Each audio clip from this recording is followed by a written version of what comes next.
Good morning. I'm Tyson, Johnston, Vice President of the Quinault Indian Nation.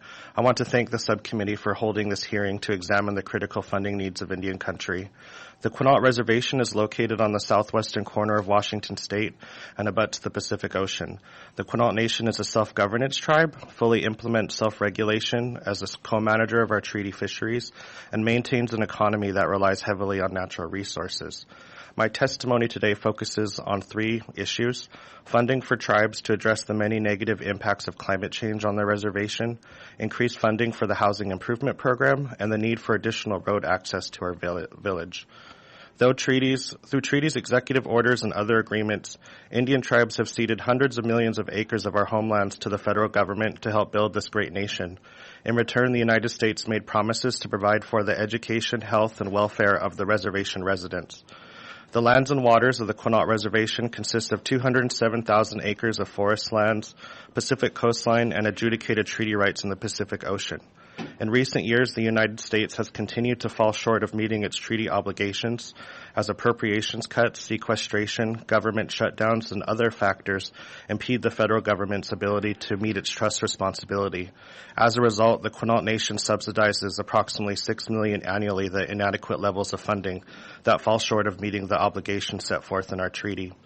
There are two major villages located within the reservation, the village of Taholah and the village of Quinault.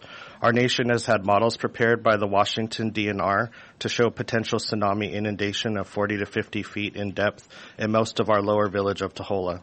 An inevitable tsunami event at the village of Taholah will be catastrophic for our tribe. The loss of life and destruction of our infrastructure would compromise Quinault government operations. A 2012 report was also commissioned by the nation to understand the effects of climate change on sea levels and sea level rise. The report found that the combined effects of thermal expansion of the ocean, vertical land deformation, and other related phenomena will substantially increase flood risks in the lower village. Quinault determined that a large-scale village relocation was the only solution to mitigate these threats. The nation applied for a 2013 A&A grant to prepare a plan to relocate our village to higher ground. This grant was received and resulted in our master plan.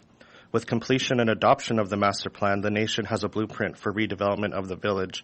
However, the master plan has an estimated price tag of $150 to $200 million, and the Quinault Nation will not be able to fully fund the plan under its own resources.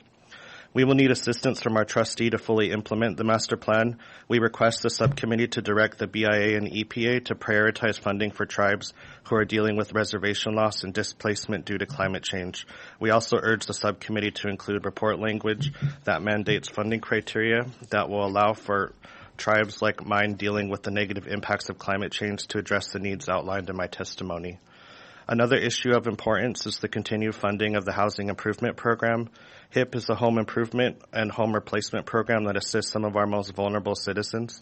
We thank the subcommittee for not following the administration's request to zero out this program and for funding of $9.7 million in the FY 2019 budget. Because there is a continued need for this program throughout Indian country, we ask the subcommittee to increase funding to $11 million in FY 2019. The last issue I would like to highlight concerns road access to the village of Taholah, which currently is limited by a single highway. Access to the village is cut off during natural disasters and weather events that make the road impassable. Quinault proposes to link an 8.2-mile service road to a nearby highway. This will create two exit and entry points to our village. We estimate that this project will cost $3.5 million for road construction and improvement activities once either the lands or the right-of-way are acquired. We thank the subcommittee for funding the BIA road maintenance program in FY 2019 at $35.8 million. We ask the subcommittee increase funding for this program to $45 million to meet the current high demands of tribes. We also urge the subcommittee to include report language giving funding priority to tribes with safety and emergency access concerns. In closing, we humbly thank the committee for giving us this time to share our priorities. My nation, like so many others across the United States, are being disproportionately affected by climate change. We have declared multiple states of emergencies and fisheries disasters that only seem to worsen as time goes on. We will need your support as our trustee to properly prepare for this new normal that puts our treaty rights at risk. Seal Quinault, and thank you for this opportunity.